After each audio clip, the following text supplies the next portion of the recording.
Good morning. Welcome. Thank you for coming. We will go ahead and get started. Let me introduce our lovely panel members, starting with Miss Darylyn. Good morning. My name is Darylyn Williams. I'm here with the agency. I've been with the agency almost 5 years next month. I have a little over 10 years of experience in working in this particular population. I graduated from Norfolk State University with my bachelor's degree, have my master's degree from Our Lady of the Lake University, and I'm currently in supervision um, for LCSW as well as to be a certified substance abuse counselor. I'm currently working as a clinical supervisor for our psychosocial rehabilitation services program that services clients that have a serious mental illness as well as traumatic brain injury. Next, we have Miss Owens. Good morning. My name is Patrice Owens. I'm a licensed professional counselor. I work here at the agency. I've been here for about 6 years. I received my bachelor's degree in sociology from Longwood University. I also received my master's degree in mental health counseling, also from Longwood University. My background in the field is I started off working in the community as a mental health skill builder. In-home counseling in a very rural area, Farmville, Virginia. And then I started doing therapeutic day treatment in the schools, working with middle and high schoolers. When I first came to this agency, I was working at the Crisis Stabilization Unit for children, and I am now the team lead for our first episode psychosis life management program. Thank you. All right. And Miss Charlie. Good morning. My name is Charlie Aria. I've been with Western Tidewater for 3 years now. I currently work at the Smithfield office, and I am the team lead. I'm also part of Western Tidewater's integrated care program. I've been in this field a little over 8 years. I graduated from can't even talk. I graduated from Old Dominion with my bachelor's, and I received my master's from Norfolk State University. Originally, when I started in the field of mental health, I started off as a therapeutic foster case manager. And from there, I grew professionally, but felt like I wanted to kind of expand and do something more, wanted to help out in the community more. And so at that point, I had went back, pursued my master's degree, and have been working for Western Tidewater ever since then. Great. And you guys can keep that mic. You're going to need it. You're not done yet. Sorry. So just to give a small overview of what we're here to talk about, we are obviously here to talk about working with clients who have an SMI or a serious mental illness. A serious mental illness is defined as a mental, behavioral, or emotional disorder resulting in serious functional impairment, which substantially interferes with or limits one or more major life activities. The burden of mental illness is particularly concentrated among those who experience disability due to SMI. So we had all of our panelists introduce themselves and give a little bit of information about their background, their experience. Before we get into what has motivated them to work in this field, I wanted to know a little bit more about particularly your role here at Western Tidewater and how much are you interacting with and serving clients who do have SMI? Because I do work for the integrated care program, I do interact on a daily basis with clients that have SMI. I can't give you the number of clients that I have, but those are the population of individuals that I work with. Yeah.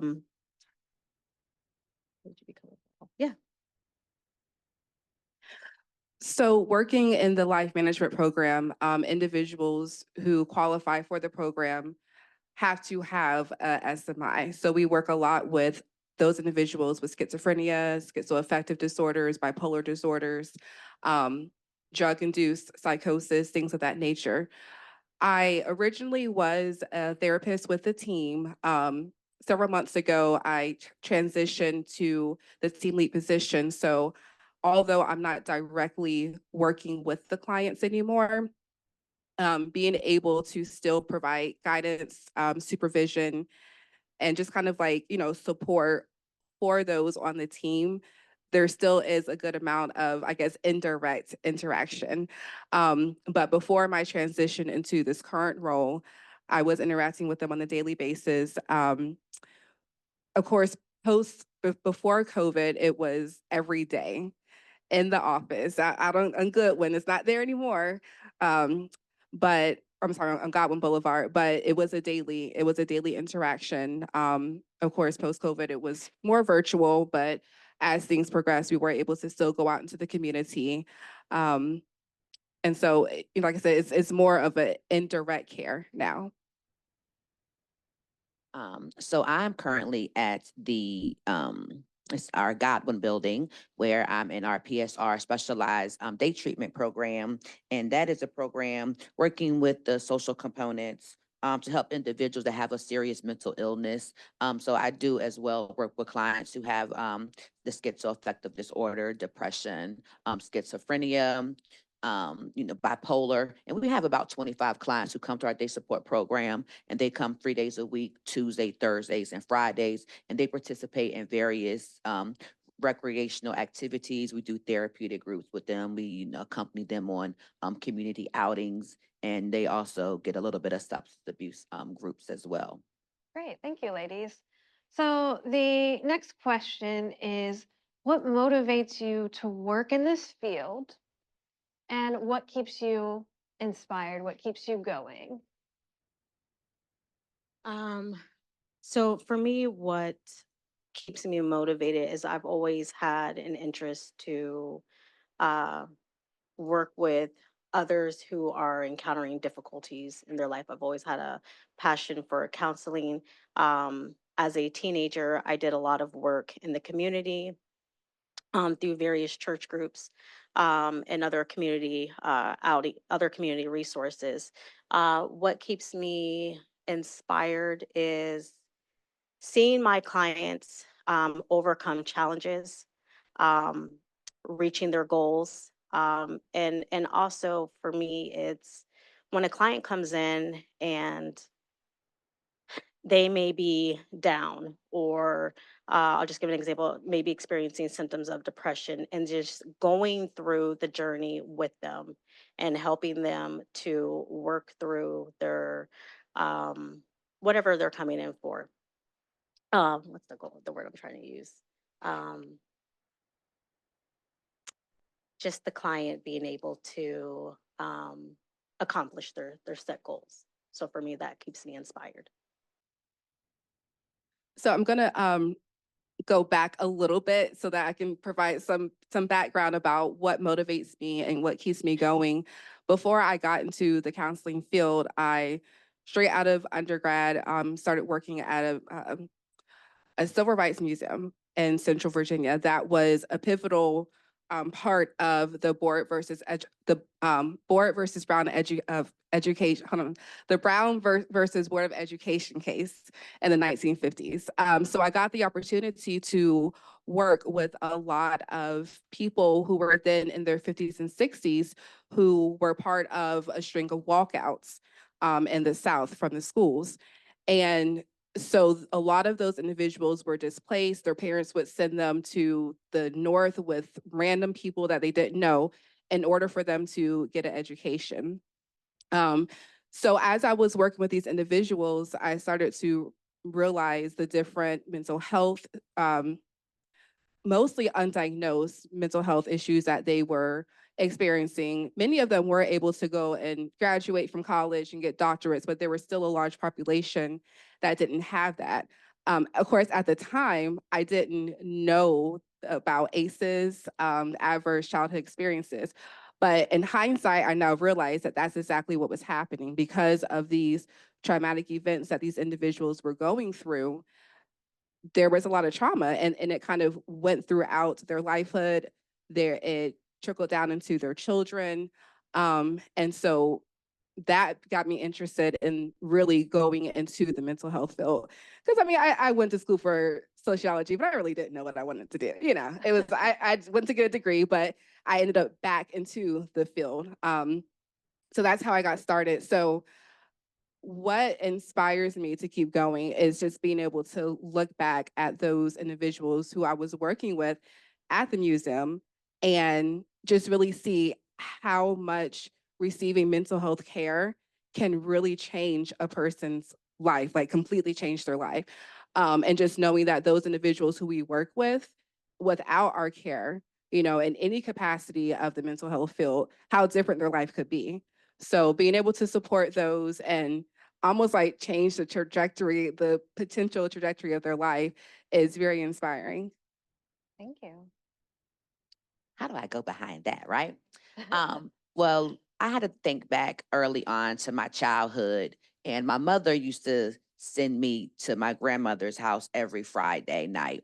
So I would spend a lot of time with my grandmother for Friday, Saturday, and Sunday, and a lot of times during the week, throughout the summer. And I came from a large family. I have like 35 first cousins, 13 aunts and uncles, and I saw how much that my grandmother always gave so helplessly to not only her children and her grandchildren, but to her neighbors and the people surrounding her, whether it was in the church community, whether it's just her just making a meal, or washing some clothes, or doing something small for a person. And I said, I always hope that I can be somebody as half the person that my grandmother, was. Though she's no longer here, I still hope that she's, covering me and watching me and making sure, and hoping that I'm living up to some of the things that she did.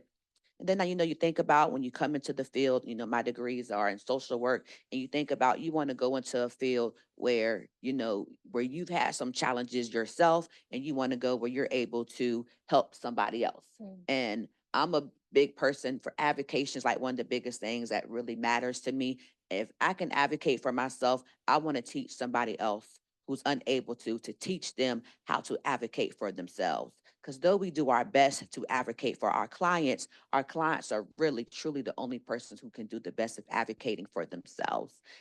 So just that's one of the things that kind of like really motivated me, to get into the field of social work. And some of the things that inspires me the most is, though you can have a bad day sometimes, you have the one client who comes to you and tells you, I've learned something. Oh, this weekend I struggled, and you taught me how to, write in my journal when I'm experiencing something, or you taught me how to, listen to some rap music or whatever it is. And that person comes to you. So all out of all the bad days that I could have, that one person who comes to me and say, you made a difference, that really, really inspires me to keep going and keep working, as hard as I am. Thank you. So there's definitely a theme for you ladies, that there are people in your lives and experiences that you had growing up and early in your careers that led you here.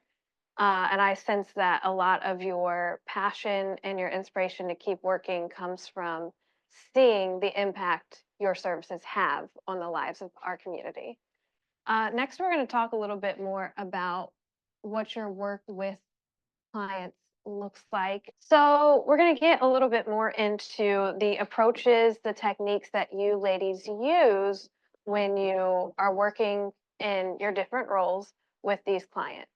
Can you tell us a little bit more about what approaches or techniques you found effective when working with clients with SMI?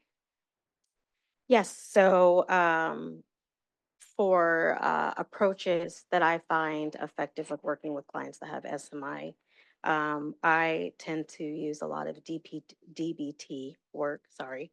And I found this to be effective, especially when clients are experiencing intense emotions, unhealthy relationships, and displaying impulsive behaviors. I also find that DBT is effective in working with clients who display self-destructive behaviors, and also experiencing symptoms related to anxiety and PTSD. I also use cognitive behavioral therapy, CBT, which I find effective because it helps reduce positive psychotic symptoms when combined with medication. I also find that it assists the individual to learn and identify coping strategies to manage difficult situation. And CBT has also been effective to help reduce relapses in depression. And also, again, clients that experience anxiety and PTSD symptoms. In working with individuals who are experiencing psychosis, there are two approaches that are very, very important. Number one being reality testing. And that looks like, helping them to explore different perspectives, having them to fact check their thoughts, their beliefs.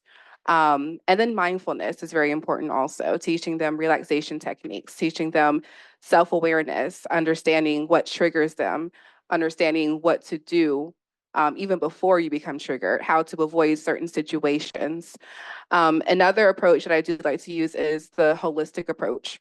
And this kind of goes back to my experience with the museum, but looking at every area of a person's wellness, your environmental health, your mental health, emotional, financial circumstances, all of those things. So looking at the entire picture and kind of seeing what areas really need to be focused on that will help the overall mental health.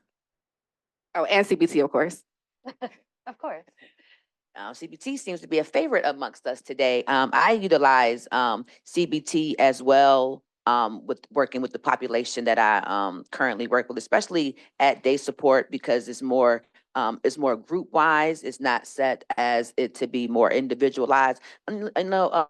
When it comes to you and say I'm having a difficult time, then I'll work with that client, one on one, but mostly we do in a group setting. So we utilize the cognitive behavior therapy, we utilize motivational interviewing and CBT as well as talk therapy. And when I think about the components of CBT, I think about the ABC. You look at that, like what the antecedent looks like. What is the cause? Then you're looking at what the behavior looks like, and then what is the consequence. And also working with the population, just because sometimes they're on different intellectual levels. So assisting them with keeping journals. And so we do a lot of journal entries every day so that they're able to write down their feelings, because sometimes it's difficult to share your story multiple times to multiple people. So, and then being able to write it down in their own words. And worksheets, very fond of worksheets because it allows them to express themselves in the way that they find most easiest for them. Yeah, absolutely. So Patrice, you talked a little bit about working particularly with clients who have psychosis, and you mentioned reality testing. Would you mind giving the group a little bit more information about what that looks like and how you utilize that? So with psychosis, you're going to have hallucinations, well, potentially hallucinations, delusions, a lot of times fixed delusions, where that might be a person believes like this, maybe for instance, that they have a bug in their brain from the government and the government is reading their thoughts. Um, and so they're going to be really, really stuck on that idea. With the hallucination, they're going to really believe that what they are seeing is really there. And so, one thing, like with the perspective, exploring different perspectives, that might look like having the client to go and ask family members what they might think about what they're experiencing sensory wise. With the fact checking, that might look like, okay, well, let's go online together and let's look at this one, this thing that you are that you really, really believe, and let's see if it's true, and see if it matches what you are thinking. Um, One very important thing when you're working with individuals with psychosis is to never tell them that they're wrong. It's just let's work through this together. Let's really see. I don't know, maybe it's true, but let's work together to see if it is true or not. Um, so telling a person with psychosis that they're wrong is the last thing that we want to do. We immediately will lose their trust. They will never come back and see us. So we're just we're just working with them just to look at different perspectives and to really check what it is that they're feeling. Like, is this really true? And I'm going to be here with you to see, because maybe you'll prove me wrong. Maybe you're correct. But those are the two biggest things when it comes to reality testing. Thank you. That was very helpful to have a little bit more information about what that looks like for you. Charlie, I wanted to ask you, you did mention that you use some DBT techniques. Would you be able to tell us maybe one or two specific techniques that you found helpful? Yes, so I'll share one technique that I tend to use with DBT, and this is called the REST technique. REST is an acronym that stands for, and I'm gonna just kind of give you guys the breakdown, a little breakdown of this intervention. But what REST stands for the to teach the client, excuse me, is to relax, evaluate, set an intention, and to take action. This is a great technique to work with a client who may be experiencing a distressing event, and it helps them to identify a healthier way to cope rather than focusing on the unhealthy negative behaviors. So how this technique would work is in a session, if a client were to come and say they had experienced a distressing situation, you would start off asking the client to describe what that distressing situation was, to describe the emotion that they were experiencing, um, how they reacted to the situation, and how they felt afterwards, and then going in and applying the rest technique. So what rest, and I'm going to go back a little bit. Rest, when we talk about the rest acronym, the relax stands for taking a time out from the situation, having the client to identify taking a time out from the situation to focus on their well-being. Evaluate, which is to identify the facts within the distressing situation. Set the intention is to create a goal or a plan to address the situation, whether this is a coping skill or asking for help. And then the last one, taking action, is to put their plan of action in place with intention and awareness. So what this would look like would be that I would have the client to I would ask the client what could they have done to relax during that distressing situation. The next one for evaluate, if they could evaluate the facts of the situation, could they have noticed or learned anything differently? What setting the intention, I would be asking the client what intention or plan could they have used?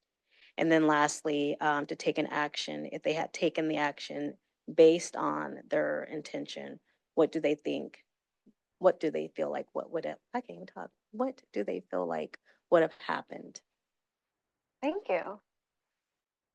So we're going to move into talking a little bit more about the common challenges that we can face when working with clients with SMI. And then, of course, some solutions. To start with, we're going to talk about just some of the common challenges that you face and how you each specifically work to address them. Some of the common challenges that I find in working with clients is the active psychosis, which is we're able to hear that piece here coming from Patrice and what the active psychosis looks like. So the and also the resistance to change. You know, because I can only want the best for the client, but sometimes the client has to want the best for themselves. You know, and that pullback, pushback sometimes can be a little difficult. um, the lack of compliance with medication and treatment.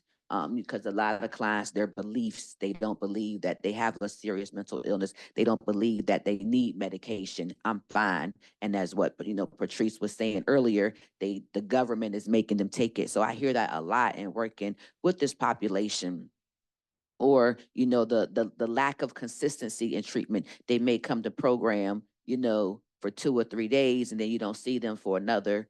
And then with our particular program, if there's a lapse in attendance, then they do get discharged. So if you don't see them after 30 days, then we end up discharging them from our particular program. And then also the clients not having enough identified support system. You find that to be the most challenging.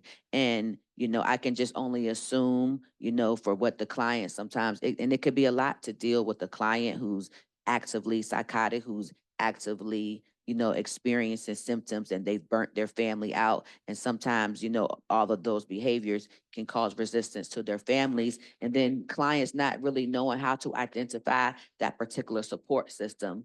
Because sometimes we as staff, we are the only identified support system for them. Especially if they live in like an assisted living facility or a residential facility, they oftentimes look at staff. You could do a crisis plan with a client, and who's your not your support? Joe. They want to put, well, who's Joe? He's the nurse, because that's the person that they see all the time. So those I find the very most challenging for me. So everything that Terry just said, same exact challenges. So I guess I'll focus a little bit more on potential solutions. So of course there often is a lack of support. They may have the family, like you said, the family may just be tired, at that point. One of the, I guess, positive things about the life management program is those individuals who come in are still relatively young. So they're between the ages typically of 16 to 25. So at that point, they kind of still have some support. The family isn't all tired just yet. So drawing on their support, members. A lot too is looking at what are those barriers that are keeping the client from participating in the program. Sometimes it might be they forget their sessions, they forget their appointments. So then we look at some other programs that might be beneficial for them. We have an amazing mental health skill building program at the agency. And so sometimes we will refer them to mental health skill building to help with scheduling, to help with organization, things of that nature. So I think really looking at what is the barrier to the lack of engagement, because I think that's the biggest thing that we have, and medication compliance too. So providing education is a big piece for us in the life management program, educating them on the medication, providing different options that they have. Now we're at the age where we have injectables. So they don't have to necessarily remember to take a pill every single day, because how hard is it to remember to take a pill every day? It is hard for anybody, no matter how long we're taking it. So knowing that they can go like maybe a month, just go into the office and get an injection and not have to worry about it is life-changing. So, educating them, looking at the stages of change with them. You mentioned that, Darylyn, looking at the stages of change, educating them on that. What stage are you in right now? What is causing you to be stuck in this stage? How can we move forward? What is it that you want out of the program? Yeah, we have our goals, like you mentioned. I can see you going far. I can see it. You don't see it, but I see it. So, but where do you want to go? What do you want to get out of this program? So, it comes back to that person-centered concept and making sure that the client is the integral part of their plan, so that they don't feel like, oh, I have all these people making plans for me, especially those individuals who are younger, that we work with in life management program. So person-centered, looking at those barriers, educating them, and, making sure that they feel like they're a part of the plan. That's great, thank you. So mine are pretty similar to Patricia and Darylyn. So the medication compliance, attending sessions. I also wanted to add that a common challenge that I tend to face too is also rapport building, because clients tend to be very skeptical of the therapeutic relation. So for me, I really try to make sure that I set clear boundaries at the start of the session, and also just making my clients feel comfortable and knowing that we're going to take our time to work towards their treatment plan. So how do you guys work to handle situations? Charlie was just talking about how rapport building can be difficult. A lot of times with clients with serious mental illness, they, as much as I think Darylyn was mentioning that family can feel a little burnt out from trying to help, I think the clients can feel a little burnt out from being passed around in the system. And they can be a little burnt out from working with providers who don't necessarily provide them what they specifically need. How do you ladies work to handle situations where clients are coming in with a strong sense of resistance, or maybe even some history of very negative experiences in the mental health system? So being real with them, like I have your assessment. I see that you've, been engaging in multiple different programs, just in the past year, you've had 3 different providers. Um, what can I do differently to engage with you? What do you want from me? What do you not want from me? Sort of things. I think just being really open with them about that and really addressing, you know, what are those things that, eh, that have, I guess, made you have contributed to you kind of having all of these different providers in such a short period of time, and what can I do differently? I guess I can, will go back to like the avocation piece in assisting the client, particularly if I have a client to come to me and say, I don't like this medication, it's making me feel, what is this medicine making you feel like? And then have you talked to your provider about it? And then, processing with them, doing role plays with them to assist them with coming up with the questions that the provider may ask them and how they can articulate for themselves to the best of their abilities why they feel they may not need to take a particular medication. They may not want to take the Invega, but they might want to take something else. So teaching them, to how to explain to the doctor what it is that they're looking for. And also I'll give you like a little example. I'm working with a client and he wants to develop the relationship with his family. So we talked about natural supports. So I'm teaching him, when is the time to contact your family? Because sometimes the client will contact the family because he wants $20.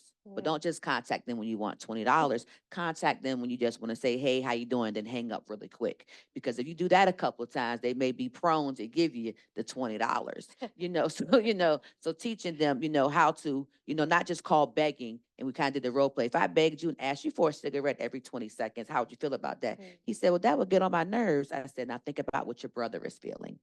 He said, he's probably thinking I'm getting on his nerves. Possibly. I don't know, but you could be, so helping them kind of like, take small baby steps, to kind of, work towards something. Yeah. Carly, did you have anything to add? So you've mentioned a lot about empowering the client, empowering them to advocate for themselves, empowering them by providing them a space where they can be honest about the experiences they have and potentially the negative feelings they have about their current service provision. Any of you guys can share a specific example of a client who came in with a lot of resistance, but you found success working through that?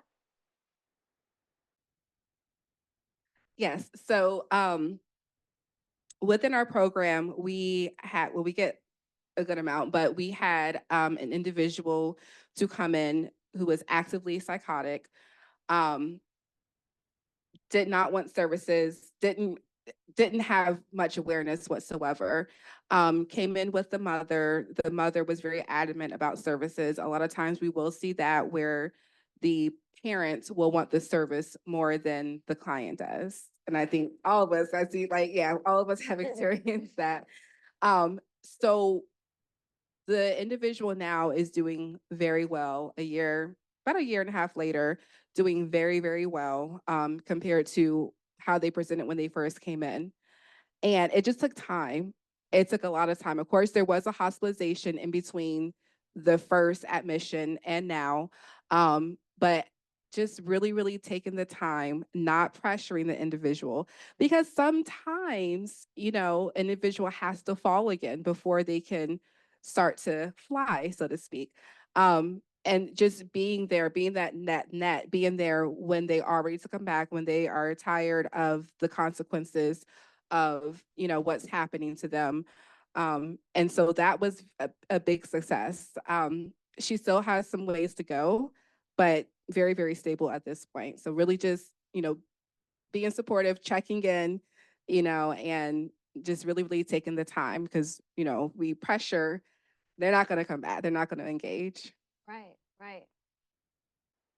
I could give an example of a client that I was previously working with, and the person was residing at one of the facilities and very kind of resistance a little bit, not wanting to be there. And that's what happens a lot of times when a client is discharged from the hospital, they have no place to go. So we as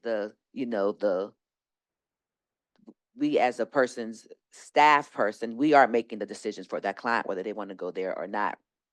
So the client was living in the place, got into a little kind of resistant to kind of like working individually and not wanting to work the program, kind of a little bit resistant, got into an altercation with the consumer, end up having to go to like anger management, back and forth to court and not wanting to be where he was, kind of want to go back. I'm in Suffolk, but I need to go back to Norfolk. I don't like it here, because they want to go to where they're familiar. Like me, I'm familiar with Virginia Beach. I don't want to live in Chuckatuck because I'm not familiar with Chuckatuck. I'm familiar with Virginia Beach. And our clients are the same way. They want to live in cities where they are were familiar, their territory. So fast forward a little bit, the client, was going to court, going through anger management, participating in services. The client was able to be discharged from the facility and now is residing in his own apartment, still coming to PSR. So those type of small things that you see, there are some setbacks sometimes because, it's not where I want to be, but he says constantly, I'm taking small steps. Well, you are, and I'm proud of you. And so acknowledging the small steps that a client is doing can make a world of difference to them. Great job. You know how you see a little kindergarten, high five, you made green today. Our clients want to see the same thing. I want to remain in green. So I need to help you stay in that same level. So just acknowledging them and encouraging them along the way as well. Absolutely. You guys are speaking a lot on the similar idea of letting the client determine their own path through treatment and being a guide for them, not being another person in their life who just applies pressure. Like their families will sometimes come in and say, well, you're doing this. And you are setting yourself up in a different role to say, I will come alongside you, walk through this with you. The path that you choose, let me walk down it with you. But you're not standing behind them and just kicking them in the shins and hoping that they'll keep going.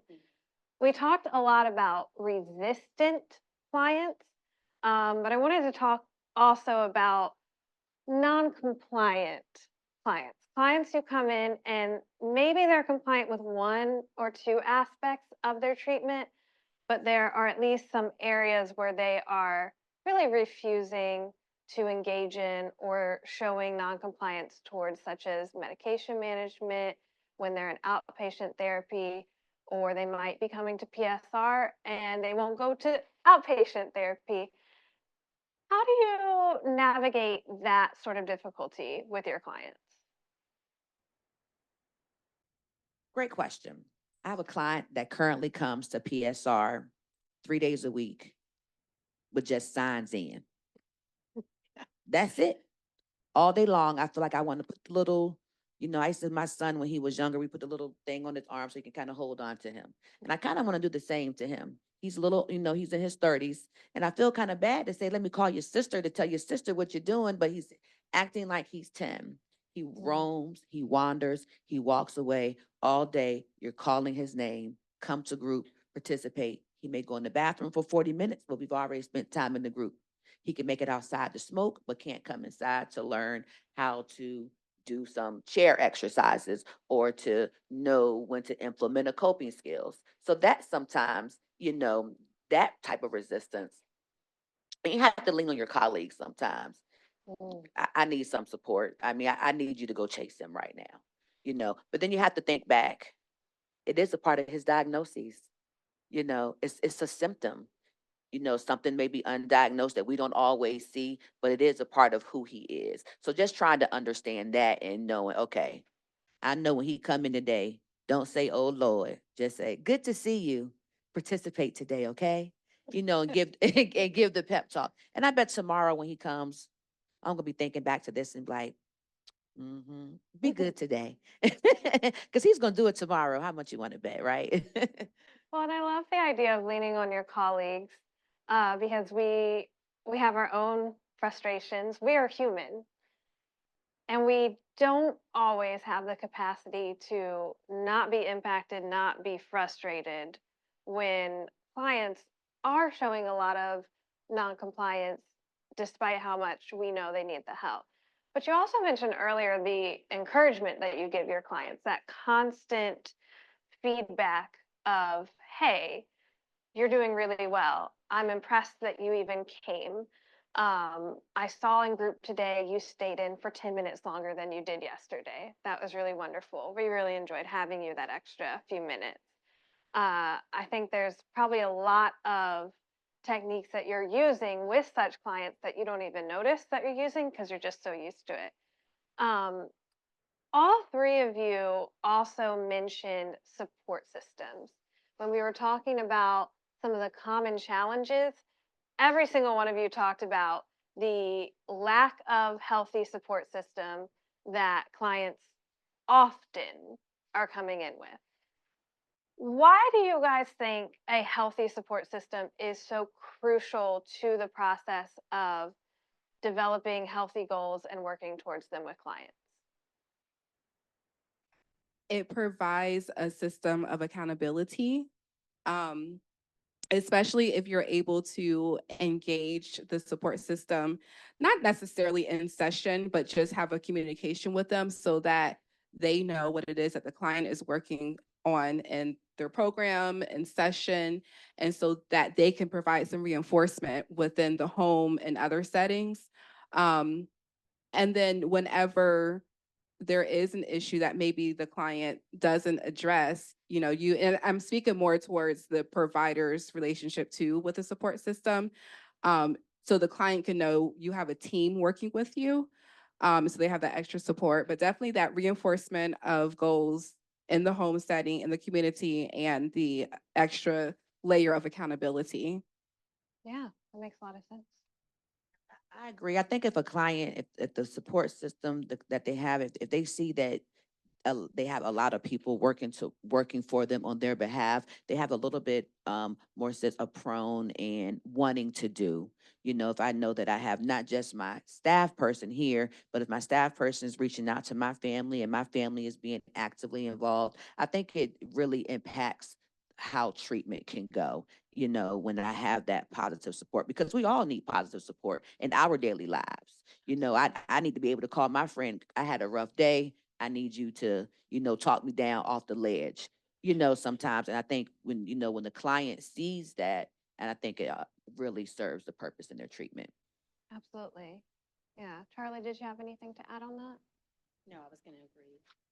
I was going to agree with what they said, that how support is just important, even whether it's within the household or within providers, that we're all able to work together just to ensure the best needs for our clients that we work with.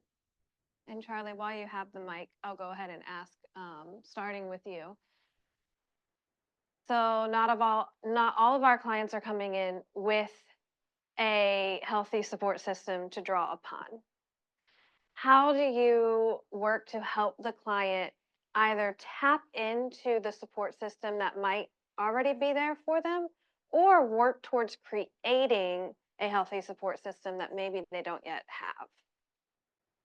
Um, so some of the things that I do is one, really provide a lot of psychoeducation um, for the importance why having a support system is necessary. Sometimes we have clients that come in and they don't necessarily have family support or strong friends. So um, making sure that I am connecting clients with community resources to assist them with building natural supports. I also like to recommend for clients to join clubs or join exercising groups, things that are going to help boost their mood and just increase that level of energy for them. And also, if they have uh, family or friend support, just reviewing that with them. Who do they trust? Who can they go to? One other thing that I wanted to point out is also sometimes we have clients that they may have support in their home, but they don't want to ask for help. So just helping them to break that barrier that they can ask for help when they need it. That's great. Yeah, definitely linking them with different groups, clubs. One of the barriers that we find too with our population is that financial component. So providing free resources. The public libraries always, in this era, we have really good public libraries who provide free programs all the time with the various, different interests. Even virtual groups, because that's the big thing now, join some virtual groups, some Facebook groups or whatnot. So yeah, really looking at free resources and for myself too, because times are tough. So who doesn't like free? Yeah. So yeah, really providing some free resources for our individuals. Yeah, I would say the same as well. And also, we've been learning how to do these genograms, here lately. So doing the genograms with our clients and letting them, it's almost like a family tree, so that they're able to see everybody that's in their circle, whom they are connected to, and how that person could be a good benefit to them, whether it could be, their peer. So just letting them look at the bigger picture, and as well as, teaching them about community resources, because we have many of our consumers do live independently. So teaching them how to reach out to the local food banks in their community, knowing what the number 211 stands for, who they can call to if they need assistance with getting assistance with their rent, and teaching them how to look for that as well on their own. Yeah.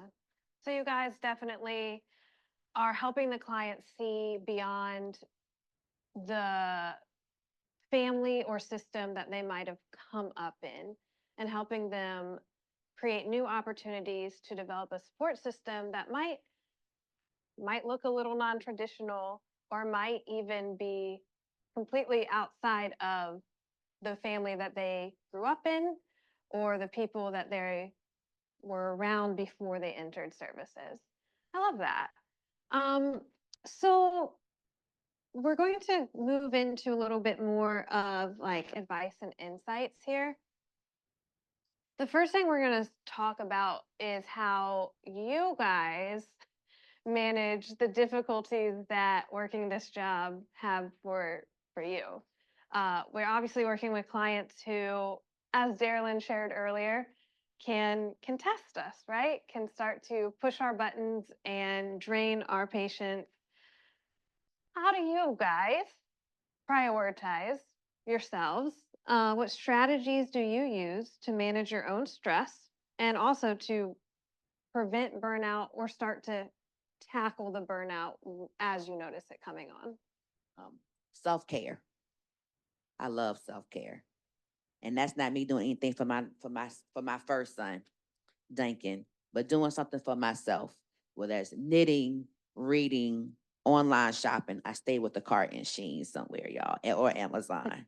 Amazon Prime is about to come up, but that's October 8th at night. Just so y'all know, for y'all online shoppers. So, setting that time for myself, because I can't service my client if I'm not where I need to be. And a client can pick up on your mood. They notice if you normally come and say, good morning, and then the day you don't come in, what's the matter with you? So I have to be at a good space every day when I come to work, whether it's sitting in my car for 15, 20 minutes, getting it together, and then coming in. But self-care, especially on the weekends, I do take time to knit, read, do those things for myself, and give yourself grace. Mm. It's okay if we make a mistake. We're only human. So I may forget that you had an appointment when you came to my office. I'm sorry. I apologize. Let me stop what I'm doing. And don't be so hard on yourself sometimes, because we can be hard on ourselves. If we felt like we wanted something more for the client and they don't get there, what did I do wrong? So just thinking about that, is important. Yep, all of that.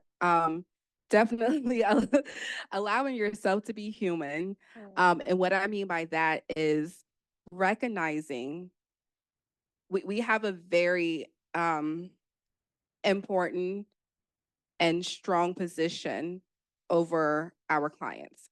And so recognizing that our clients are humans just like we are, and any given client at any point in time, they may have been in the same place that we are without an SMI. And so remembering, that self-awareness, knowing who you are, like really knowing who you are so that when you're not yourself, you can recognize that and you don't spiral. So everything we teach to our clients, we have to do for ourselves also. Absolutely have to do it for ourselves. And so I had one of the same insights that Darylyn had. We don't want to necessarily base our clients' progress off of our abilities, our skills, our education, but just knowing that they're also human too. Boundaries is a big thing, especially emotional boundaries, because, when we're in those programs where we work with someone for a while, you can get attached to them, which is okay on some level, but not becoming, just so overly involved where you're emotionally moved and you can't turn that off after they walk out of your office. And so what I do for, just making sure that I'm okay is admitting when I'm not okay, having that support system, calling my mom. I try not to bug my husband too much with stuff, but, taking that time. So twice a month, I set time for myself. And the kids go to the Mimi and Papa's house, or they stay home with dad, and I'll go to the beach, or I'll just do whatever. But really being intentional about taking time to myself, taking salt baths, locking the door so the kids don't come in there. But really, yeah, that self-awareness is huge. What is my baseline? What am I like? That same question that we ask our clients in that crisis plan. What am I like when I'm not doing okay? And asking ourselves that same question, doing that, just doing those check-ins with yourself. And then also, with your support system, they can let you know, like, you're not yourself, what's going on. So, really being in touch with your support system. So mine is pretty similar, but self-care is a must, making sure that I take time out. I go to Target every day and walk around because I mentally need that. But also for me, I do like a Sunday reset. If I am organized for the work week, and I'm able to kind of sit down, even if it's just to plan a small activity for my clients, that helps me as well, just to be focused and to not go in stressed because I'm prepared. Yeah. You all mentioned, most of you mentioned, I should say, that a lot of times the things that we recommend our clients to do, we need to be doing for ourselves, right? So I heard healthy support system, right? We talked earlier about how important it is that our clients are able to either create or tap into a healthy support system. Would any of you be able to share a little bit more about what that support system can look like, not just as another fellow human on this earth, but as someone who is providing mental health services? How does that support system look, not just for you in your personal life, but maybe for you at work as well? I'll go first. So, in my personal life, my support system is my family. My husband, I go and will confide about work stresses, and he'll give me, advice and tell me to calm down and kind of work through this. But also for me at work, um, my colleagues, when it's appropriate to talk about certain cases. I also definitely use my clinical supervision time and also our group supervision time to discuss, when it's my turn, to discuss maybe cases that I have. I might be having some difficulty and I might need some other advice or insight on how to work with the client, excuse me. Um, Also, mentoring is great if you could have a mentor outside of uh, the work atmosphere, someone that is in the field, understands the dynamics of the field, is also beneficial too. Yeah, I'll pick up on that last point, because you think about, I grew up as a military child. And so anyone who has any affiliation with the military understands how unique that life is. And so, having people to understand what it's like to be in the field is very, very important. So some of my best friends are people who I went to grad school with. And so, we'll call each other about things just to vent, to get ideas. And then Facebook groups. I mean, Facebook groups are legit. So there's so many Facebook groups for therapists, for case manager. I'm not a case manager, but I'm sure there are some groups out there where you can just, you can even post anonymously and be like, what would y'all do? So there's so many resources now that where you can get feedback or just support. Of course, I have my family who are there for support. But yeah, just colleagues, Facebook, Yeah. probably even Reddit. I heard about Reddit recently. Apparently Reddit is really good. I haven't tapped into that. I was sick of Facebook, but oh no. Rabbit hole. Okay, so no Reddit, Facebook groups.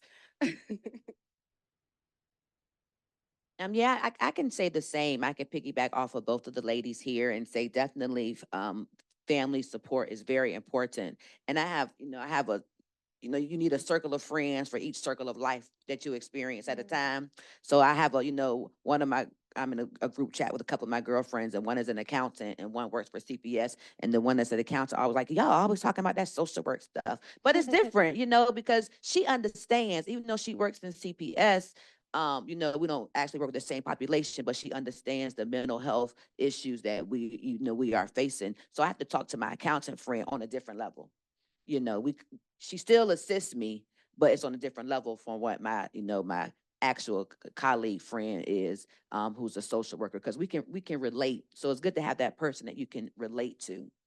And I like to seek supervision as well from not just my colleagues, but my actual supervisor, because you're getting it from your colleagues is different. Like, what did you do? How did you handle that case?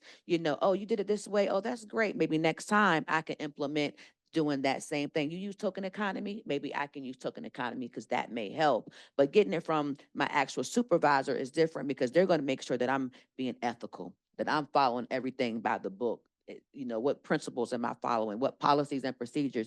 Nope, you didn't do that. You need to complete an incident report, or you need to, go back or say it this way. Don't say it that way. Absolutely. So I think seeking the supervisions both are very, very important, and I like to have supervision, definitely with my supervisor frequently, because, it helps you stay on point.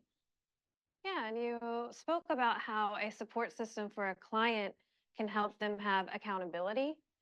And it's the same with us. Anybody who is a professional in this field has a high level of responsibility, which means we should have a high level of accountability to go along with that. And that's where a support system, especially our supervisors, our administrators, our coworkers, can increase the amount of accountability we have for the work we do. You all mentioned we do need to have grace for ourselves, but we do have a level of expertise that we need to try to live up to, right? We do have expectations for ourselves as professionals that are healthy to set and work towards. Um, Next, I wanted to talk a little bit about advice that you might give to not just the fellow mental health professionals in this field, but especially to the new mental health professionals entering this field who might be a little bit overwhelmed with this idea of serious mental illness. Educate yourself as much as possible. I always like to use the term be a lifelong learner, never stop learning. It doesn't necessarily have to mean, go back to school, because I'm not going back to school. However, use your textbooks that you had, review stuff, talk to other more seasoned professionals that are in the field. Continue to educate yourself. And then just remembering that who you're working with, they're human once again. And you don't, because yeah, it can be overwhelming especially if you start off in the field working with individuals with psychosis or certain levels of SMI. It can be very, very intimidating. So the more education you have, the more comfortable you'll feel. And then also knowing that you're going to have your own counseling style. You know, we're in college and we're like, sit like this, make sure your back's not turned, but your side, and just knowing like that's not what therapy has to look like, that you'll find your own, counseling style. And that'll help you feel more because you're thinking about a million things at one time. And so, the more you practice it, the more you fall into who you are. Yeah. I won't say the easier it gets because it doesn't get easy, but the more comfortable it becomes. Yeah, absolutely. Just remember, Rome was not built in a day. Hello, good morning. It's there. Okay. Rome was not built in a day. So knowing that the clients that we work with on a daily basis, they aren't going to be able to meet and master every goal on tomorrow. And boundaries. I know we talked about it, touched on it briefly earlier, but setting boundaries for yourself is very important because sometimes clients do not understand the difference between a staff and a peer. So always setting those clear boundaries. And I know sometimes we can't help it to call it, we got little nicknames for our consumers. And sometimes that's not always healthy because if I'm trying to redirect you or process with you for something that you did and I'm calling you sugar mama, and now I'm calling you sugar mama, then when I try to redirect you or question you, why aren't you participating in treatment, but you calling me sugar mama, now you want to call me by my real name, you're not going to be as successful with it. And and then just like again, giving yourself grace and not taking stuff too personal. You can't. Yeah, so I was going to say to definitely just be patient with yourself coming into this field, ask questions for clarity if you definitely need it, and then also making sure that you're setting uh, boundaries between work and your personal life. So you all have talked about boundaries at some point in this discussion. Um, I know that it's particularly difficult to set and maintain healthy boundaries with clients who have higher levels of uh, mental illness and distress. Can you give any specific tips to the new clinicians and those of us who've been here, but it's tough, on how to set very clear and maintain very strong boundaries with clients? Well, I would just say from the from the initial appointment, it's going to be important to establish those boundaries um, with your client because one, it creates safety, and it also sets the tone for that professional relationship between you and the client. I also noted that boundaries also help to build trust. And it also shows the client the expectation that is going to be formed throughout the therapeutic relationship. And it also protects the client from differential existence, which is different from what we do in healthcare, the healthcare relationship. And lastly, setting those boundaries also helps the therapist from being overcommitted and burned out.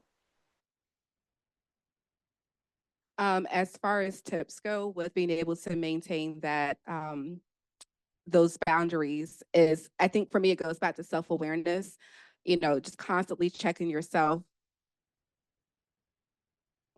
constantly checking yourself to make sure that you're doing what you should be doing with the client. And even going back to the treatment plan too, and making sure that we are being consistent with, like Charlie said, with how we started, because it really does set the tone. The client's going to come in expecting the same thing, or at least sort of the same thing from you every day.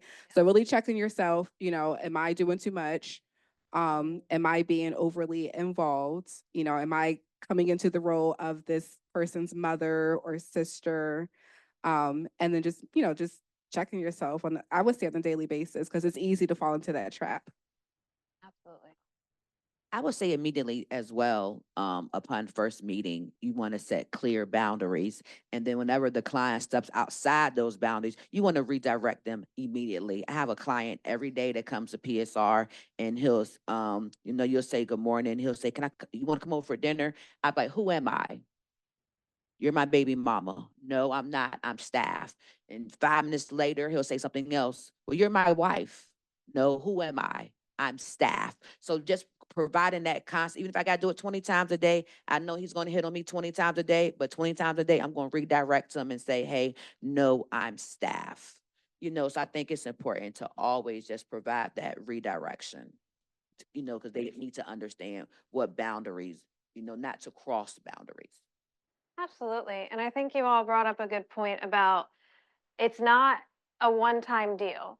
Yes, through contracting in the very first session, we are going to start establishing what is the nature of our role, what isn't the nature of our role. And we're going to start setting clear, specific boundaries from the beginning. But we're working with clients who very often have not had healthy boundaries established or directed towards them. And we're going to need to be ready to, with immediacy and boldness, redirect over and over and over again any attempt to cross, stretch the boundaries that we set from the beginning. Um, so I want you guys to talk a little bit about some of the misconceptions that either you have heard from other people in the field, you've heard from other people in your personal life, you see on TV sometimes in entertainment, the misconceptions that are common about SMI, and if you want to address them, please do. I think a common misconception is I hear is that everybody's bipolar. They're just bipolar or they're crazy. And I think that's just a common misconception because I meet a lot of the consumers who actually have a bachelor's degree or a master's degree, and they just had a moment in their life that took a toll on them, and they're, at the place where they are. And I have to think about it. I have all the education that I have. I'm constantly, like she was saying earlier, taking, not going back to school, but getting a certification in something, and that could one day easily happen to me. If to have a mental health breakdown. So try to kind of think about it sometimes from that place because they're not crazy. They're not always delusional. So just thinking on try to think about it from a positive sense. And I always redirect somebody if it's a friend, somebody I hear. No, that's not crazy. I always redirect that. Yes. Because don't talk bad about this population. um so yeah, definitely that people can't go to school, they can't have jobs, they can't get educated. And I think another misconception too, and I think this comes a lot from um like entertainment movies and stuff, that they look a certain way, that you can just easily spot out a person who has, SMI. Even when it comes to like those struggling with homelessness, everyone who is homeless does not have an SMI. Some do, some don't. And so kind of like, the whole thing of judging a book by its cover, anybody can look anyway and have an SMI or not have an SMI. So yeah, definitely redirecting that. And that's something I think a responsibility that we have in this field is to continue to educate other people too, who just don't know, who are ignorant to what an SMI is and what it isn't. So the more that we can spread that knowledge, the more that we can help with just the education proponent. I was going to say another misconception about SMI are that they're extremely dangerous people. And not every client that we work with is dangerous or even has those tendencies. Another one is that they cannot recover, which is completely false because we have seen, I'm sure you guys have seen a lot of success stories where when a client has been, when they're actively committed to their treatment team and compliant with their medication, they have healthy supports, they're able to work through whatever it is that they came through, and they can remain stable, and they can hold down jobs and have families and live a very successful life. Absolutely. So I have a final question for you ladies before we get into a questions from participants part of this. Where would you advise people go if they leave here today wanting to know more about SMI and wanting to know more about how to work with clients with SMI? I would say just trainings, just like this, there's once again so many free resources out there. There's a lot of organizations, you have the American Psychology Association.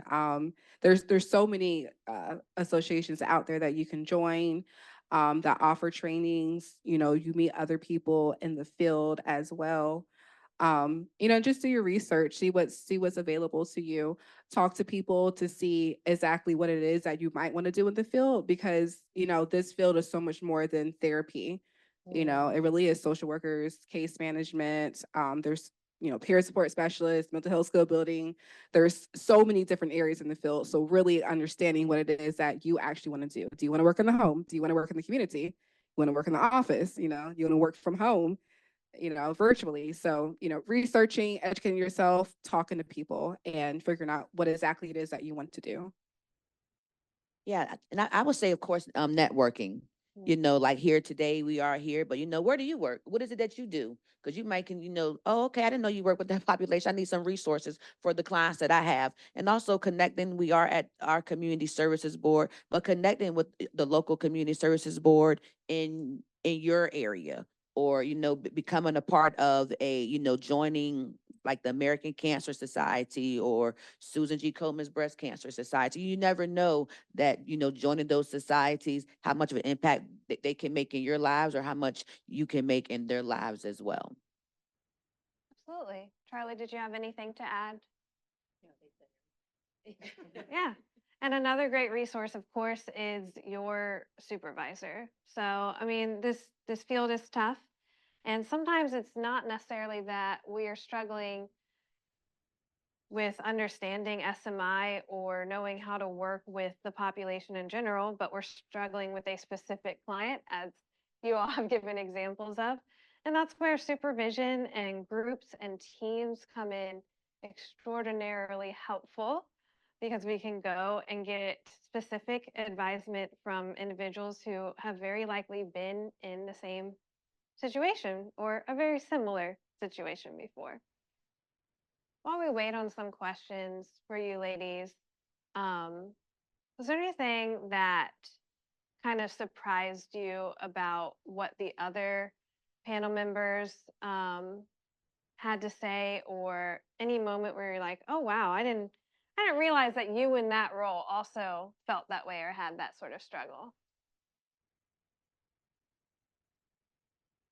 Well, I think I got back maybe some of the different things that I've heard, like, the component that she utilized for DBT, because I've always wanted to kind of like learn what DBT was, and how can I implement it in the setting that I'm in. And then also looking at what reality testing, so it's always good to learn from, someone else, that what I could take back, um, when I'm looking at something. She looked every guy and said, "Oh, okay, I might have to do a little bit more on that, to see how that can help me in servicing the clients." Yeah, because nobody can be an expert on everything, right? Right. And that's why we have three different professionals who serve different roles in a client's mental health journey, because none of us can know everything or be available to be everything for a client. Right. So I love that. That's a great Yeah, example. agreed. Even though we work with SMI, we all work with SMI, but in the capacity for which we do it is different. Absolutely. Yeah. I just really enjoy hearing the inspiration, like what led professionals into this field. And then I really enjoy seeing those who have been in the field for a while, because we know the burnout rate is real. And I don't have statistics on the average amount of time a professional stays within the field, but I imagine it's not very long. So I really enjoy seeing those who have been in the field for a while. Because we know that that has to mean that you have healthy coping techniques yourself. Yeah. Because if not, you wouldn't be able to remain in the field for a while. That's right. Can you hear me? Okay. Yeah, I'm just trying to say that I remember the days of substance abuse, I mean, when mental health was just mental health. You could discern, and the diagnosis was much more easier, as you say now. But now it's, I just saw a lady yesterday because I worked just with maybe 4 different diagnoses. So the multiple array of treatment now is broader, but just trying to narrow all those things down. So I applaud again you all what you're doing. Continue it. Continue to have the outlets, but you can definitely grow in this field to help others. Thank you. Thank you for your inspiration Yeah, and sure. encouragement. That's helpful. Okay, so we, panelists, essentially, do you have any insight on working with clients who have substance use in addition to their SMI? Yes. Yes. And so we're actually, I would say really post-COVID in the life management program, we have seen an influx of individuals coming in with really a primary issue of substance use that has induced psychosis. And so without the use of substances, this individual likely would not have experienced psychosis. And so the issue there becomes really what needs to be treated is well, really needs to be treated is the depression or the symptoms that caused or led to the individual self-medicating with substances before we can go into anything else. Thank you for your support, for your encouragement. And that's oftentimes what we end up having to do, because you definitely want to address the psychosis because that's very dangerous. But then at the same time, how do we reduce the substance use? And then oftentimes we'll see very young individuals who went to college and they experimented. So it's not even necessarily there was depression, but it's like you want to fit in, this is available. One time isn't going to hurt, sort of mindset. And then they do it. And that one time really hurts. So really understanding what drove the individual to use the substances in the first place, and really addressing that, and using those the resources and the approaches to try and reduce that use. Yeah, thank you. Darylyn, did you want to say something? No, I just was gonna agree. Okay. with what she was saying. Yeah, awesome. Hello, my name is Kelsey. I'm a program administrator for a new program called CCCSS, which is Children's Crisis Stabilization Services at Portsmouth Behavioral. And I just had a few questions. Um, to you all, what is a crisis? How do you know when your clients are in crisis? And what are some least restrictive alternatives for your clients, particularly children, that you guys will implement? Yeah, great question. So how do you define a crisis? I think is the first of the three. um, a crisis can look different for every individual. A client could be upset because their mom didn't give them $5 for the school book fare. That could be a crisis to them. A client could have forgotten their lunch money, so now they can't, they don't remember their ID number to go through the line. That could be a crisis to them. So so you have to approach each individual differently based on what the crisis kind of looks like. And I always try to utilize least always want to utilize least restrictive when dealing with a client that's in crises. So hey, what's going on? And if you see a client that's crying, don't ask me what's going on, because you already know I'm experiencing something is happening. So just kind of try to find the right words to say. I see you crying. What happened? Because if I'm crying and screaming or I'm cursing, something is wrong. So try to approach them differently with your words, to try to get them to open up, and then assisting them with implementing whatever coping skill that works best for them. You may have to remove them from the situation, or you may have to remove everybody else, because it's always safety first. Um, and I like to, we utilize this component in TOVA. It's like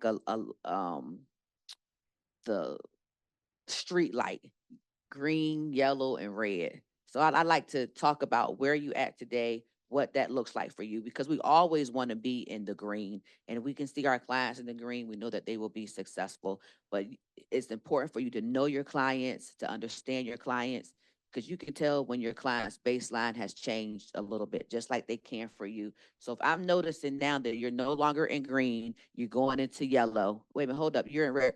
Hold it up, wait a minute. What can I do? So I really like to refer to that, because it's so important, because sometimes we can change from that scale as well. Yes, definitely knowing the baseline. And I would define it, not necessarily define, but I think some characteristics of a crisis is when the child is in danger of their safety. We know that frontal lobe is not developed yet, and so we know a child will do pretty much anything to have those emotional needs met. Just like Darylyn said, with the just knowing what they're usually like. In terms of techniques, I'm a huge advocate for silence. We know that even as adults, our energy is highly dependent on other people's energy. And so with children are very, very sensitive to energies. So going back to my days working at the Children's Crisis Unit, um, a lot of times when a child will be in crisis, I'm just going to sit down on the floor, make sure I'm safe also. I'm not sitting in the corner, but I'm going to sit down on the floor. I'm going to get on their level.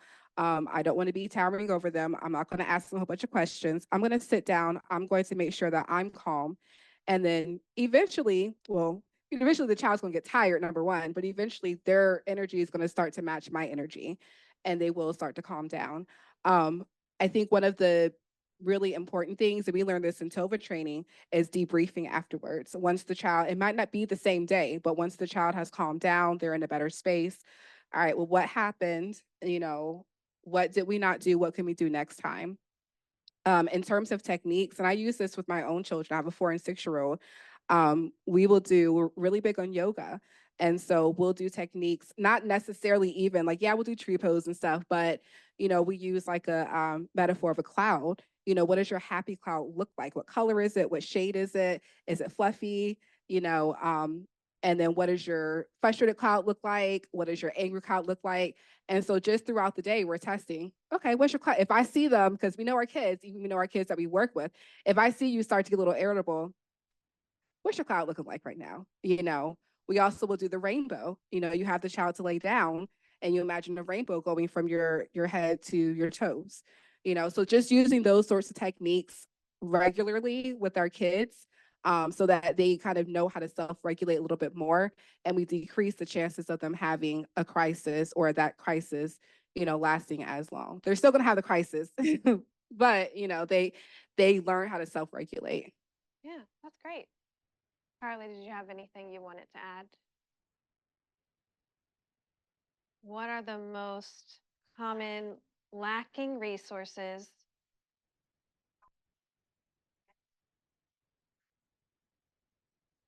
Okay. I would say funding. Funding, funding, funding. I can't stand in Spanish, but funding. I think funding is, very important, because with a client, if they don't have, sometimes I know I have a client, they don't have Medicaid or something, they can't always, they can't come to services, they have the, you can try to get them there. And so I think funding is very important. And then also the lack of community resources for our clients to assist them with remaining stable in the community. I have a client who's been in jail for 16 years, just getting out of prison, trying to live on his own, has not received his Social Security benefits yet. he may get denied 2 or 3 times because most of his adult life was spent in prison. So he's just trying to get the minimum and will possibly get denied and is struggling with attempting to try to find resources to pay his rent. And even though that's not a component of my job, like, case management, but I feel like as a advocate, I'm teaching him how to advocate, just trying to, call this place, call that place. So just having community resources that, that we can refer the clients to is important. I'm going to always fall back on education. And, while we discussed earlier that a misconception is that, you can easily identify an individual with SMI, we do know that research shows that a large population of those individuals who are likely to develop an SMI, we know that from ACEs, and who do have them or come from a family with that, oftentimes will grow up in poverty or communities that are what's the word I'm looking for? Underserved. So I think preventative care is very important. That might look like, going into the schools and educating children just on like basic emotions. And I do see that a lot now. My mother and my sister are both educators. And so, you'll see that you go into the schools and, teachers will have like the how do you feel today sort of thing, but really going into the schools, maybe even having like mental health professionals to go into the school and talk about those things. Our school counselors these days are so consumed with administrative tasks where they really don't have the time or the opportunity to be able to do counseling. They're doing like SOL testing and things like that. So that education piece and the preventative care, providing going into those communities where SMI is likely to happen, and providing education. Yeah, absolutely. Well, that seems to be all for the questions. Thank you, everybody, for joining, whether you made the journey to come here in person or you joined us online. I want to say a special thanks to our panelists and everything that you did to prepare for today and for your willingness to answer everybody's questions and take this challenge on head on.